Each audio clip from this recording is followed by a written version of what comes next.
Soil is a mixture of mineral particles, organic matter, air and water. It contains dead and living microorganisms, decaying materials, earthworms, insect, amphibians, reptile, etc. It has chemical, biological and physical properties. In this practical, we are going to determine soil texture, soil type, grain type, soil moisture content, soil color and soil layer. Soil texture. Soil can be classified into four major textural classes: sand, silt, loam, clays. Once the sand, silt and clay percentage of soil is known, the textural classes can be read from the textural triangle. First, you have to collect a soil sample from the field. Then take straight-sided bottle and fill approximately 3 out of 5 full of soil. In here, we are using a measuring cylinder. Then add sufficient amount of water and mix it well by using a rod. Leave it for 24 hours to form separate layers. After 24 hours, the total depth of soil and the depth of each separated layers are measured in millimeters. Using those bulk density factors, calculate the percentage by weight of each of the primary soil parts. Using those percentage by weight for each separate layers, determine the soil class by using textural triangle. In field, there are simple and quick tests to take a rough idea about the soil texture. The first one is throw the ball test. Take a handful of soil and wet it and squeeze into a ball. Throw the ball in the air and catch it. If the ball is scattered, then the soil is sandy soil. If the ball shape is not very much changed, then the soil is clay soil. And if the ball is cracked and separated into few parts, then the soil is loamy. Squeeze the ball test. Take a handful of soil and wet it. Squeeze it and open your hand. If the ball is fully separated into sandy parts, then the soil is sandy. If the shape of the ball is not changed very much, then the soil is clay. If the ball is cracked and separated into a few parts, the soil is loamy.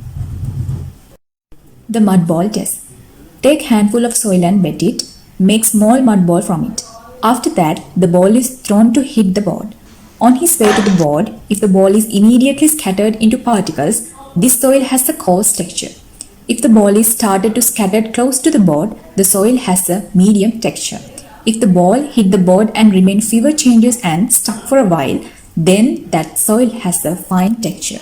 The ball shaking test. Take handful of soil and wet it. Then make small mud ball. It is placed on the palm and shaken from side to side rapidly while watching the surface of the ball. If the surface of the ball becomes rapidly dull and can easily break between fingers, it is sandy soil. If the ball surface breaks more slowly and feels some resistance to break the ball, it is loamy soil. The surface of the ball remains unchanged and resistant to break, it is clay.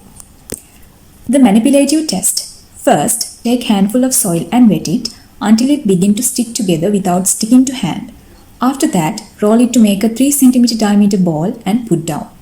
If the ball falls apart, then it is sand. Then roll the ball into a sausage shape, 6 to 7 cm long. If it does not remain in this form, it is loamy sand. Then the sausage shape bend into a half circle. If it brittle, then the soil is loam. Finally, it is further bent into a full circle. If the soil is clay, then you can form a full circle without cracks on it. Grain size analysis. The grain size of the soil sample also helps to determine the soil texture. The mechanical or sieve analysis is performed to determine the distribution of the coarser and larger size particles. First, record the weight of the given dry soil sample, then weight all 3 sieves separately, and they are assembled in the ascending order. Pour the soil sample into the top sieve and shake the mixture for 10 minutes. After that, carefully remove each sieve and record the weight of retained soil. And also record the weight of the bottom pan with its retained fine soil. Find out the percentage of different grain sizes in the given soil sample by using following data. Soil color. Soil color is one of the most significant physical feature and it mostly depends on the organic content of the soil. To ensure the color of the soil, Munsell color notation is used. Put the soil sample into a test tube and compare the soil color using the Munsell chart. Munsell broke down soil color into 3 parameters as hue, value and chroma. This slide explains how to determine the soil color using the Munsell chart. Soil moisture content. Soil moisture content is the moisture content of the soil as a percentage of its oven-dried weight. This method is based on removing soil moisture by oven-drying a soil sample until the weight remains constant. The moisture content is calculated from the sample weight before and after drying. For that, Place the crucible in oven to dry at 110 degrees.